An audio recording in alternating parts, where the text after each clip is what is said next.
Jag känner en bot, hon heter Anna, Anna heter hon. Och hon kan banna det så hårt. Hon röjer upp i våran kanal. Jag vill berätta för dig att jag känner en bot. Jag känner en bot, hon heter Anna, Anna heter hon. Och hon kan banna det så hårt. Hon röjer upp i våran kanal.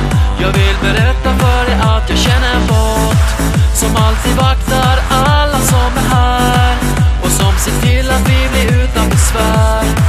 Det finns ingen takeover som lyckas.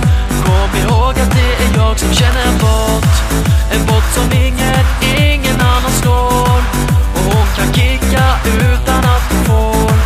Hon gör sig av med alla som spammar. Ja, ingen kan slå våran bot.